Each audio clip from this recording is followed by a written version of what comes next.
안녕하십니까? 10월 4일 화요일 인도네시아 헤드라인 시작합니다. 첫 번째 소식입니다.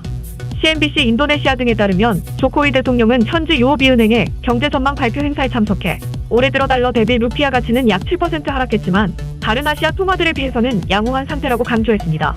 이어 이번 달러 강세 현상이 영국의 재정정책에 따른 외환시장 혼란에 의한 것이라며 정부가 안정과 성장을 유지하기 위해 노력할 것이라고 말했습니다. 최근 취임한 리즈 트러스 영국 총리는 지난 23일 경기를 부양시키겠다며 감세 정책 등 재정 확대 정책을 발표했습니다. 또한 영국 중앙은행은 금융시장의 전망과 달리 기준금리를 0.5%포인트 올리는 데 그쳤습니다. 이후 영국 파운드화가 크게 떨어지면서 달러 강세 현상이 심화하는 등 전 세계 환율이 요동치는 상황입니다. 이 영향으로 인도네시아 루피아 가치는 1달러당 15,300루피아에 육박해 2020년 4월 이후 가장 낮은 수준입니다. 하지만 조코위 대통령은 올해 3분기에도 인도네시아 경제가 연기준 5.4에서 6.0% 성장할 것으로 추정된다며 인도네시아 경제가 환율과 관계없이 안정적인 성장세를 이어가고 있다고 말했습니다. 이어 많은 전문가가 내년이 올해보다 더 나빠질 것으로 예상하지만 미리 준비한다면 상황은 달라질 것이라고 덧붙였습니다. 인도네시아 중앙은행도 현재의 환율 상황은 일시적이라며 외환시장 안정에 나섰습니다. 에디 수시안토 중앙은행 통화관리부장은 연말로 갈수록 인도네시아의 강한 경제 상황이 환율에 반영돼 루피아 가치도 올라갈 것이라며 시장의 변동성과 공포심리가 안정되면 환율도 근본 가치에 따라갈 것이라고 말했습니다. 다만 인도네시아 중앙은행이 외환시장의 메커니즘을 지원하는 정책을 우선시할 것이고 자본 통제는 필요하지 않다며 시장 개입성 발언은 자제하는 모습을 보였습니다. 다음 소식입니다.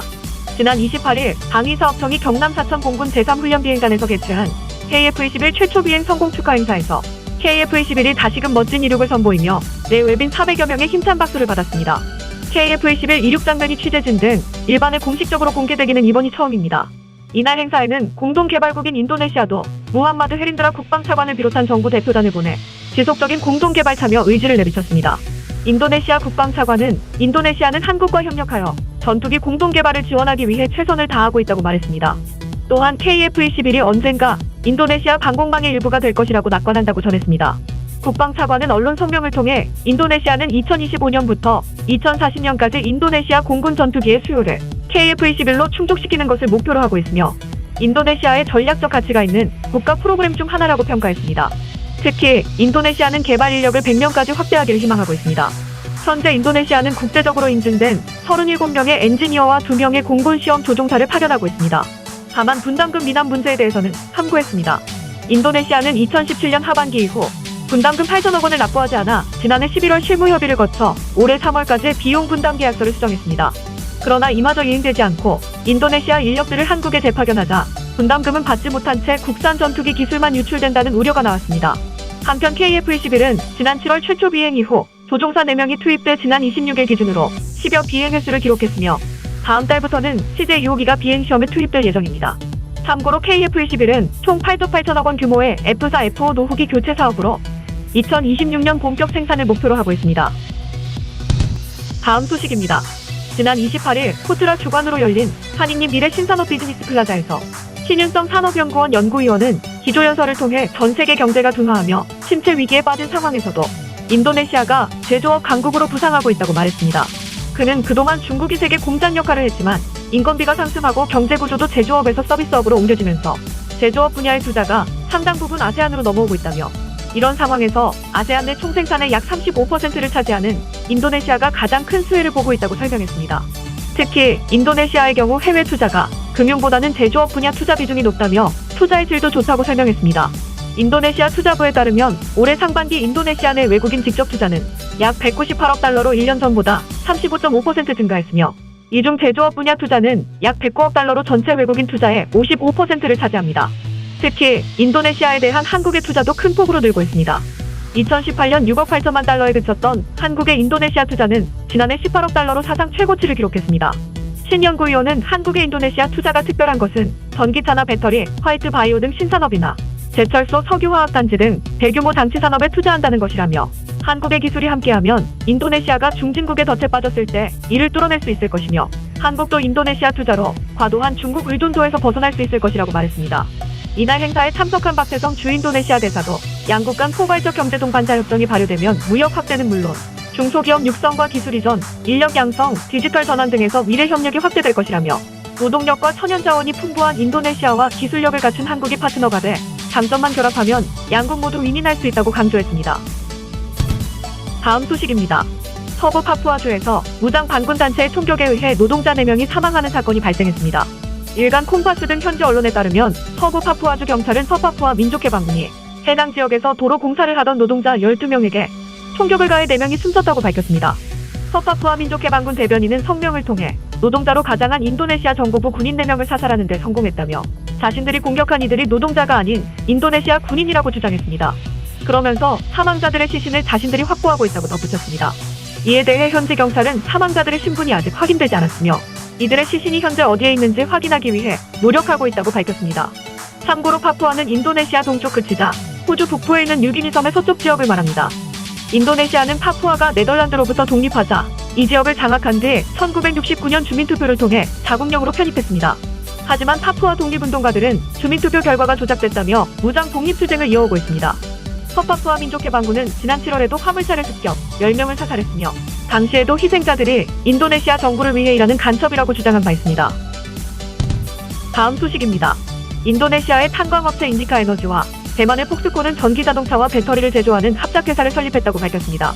인디카의 자회사 미트라 모터 그룹과 폭스콘의 계열사 폭스테크 싱가포르가 합작하여 폭스콘 인디카 모터를 설립했으며 자본금은 650억 루피아로 미트라 모터 그룹이 60%를, 폭스콘이 40%를 각각 출자합니다. 다른 주요 인도네시아 탄광업체와 마찬가지로 석탄 사업에서 벗어나 사업을 다각화할 예정인 인디카는 폭스콘과의 파트너십이 탄소 중립 약속의 증거라고 역설했습니다.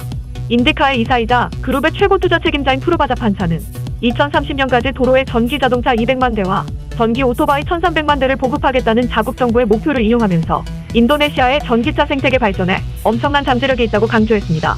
이어 이번 협력은 선도적인 EV 생태계 및 배터리 개발자가 되려는 인도네시아의 목표를 뒷받침할 것이라고 덧붙였습니다. 한편 이번 합작 투자는 지난 1월에 인디카, 폭스콘, 대만 전기 스쿠터 제조업체 고고로 및 인도네시아의 국영기업인 이 배터리 코퍼레이션 사이에 전기차 생태계에서 광범위한 투자 협력을 모색하기 위한 예비 계약에 서명한 데 이어 나온 것입니다. 인디카는 지난 4월 전기 오토바이 제조업체 일렉트라 모터 그룹을 별도로 설립했으며 벤처 캐피털 회사를 통해 1,500만 달러의 투자를 받았고 지난달 알바원이라는 브랜드로 전자 스쿠터를 출시한 바 있습니다.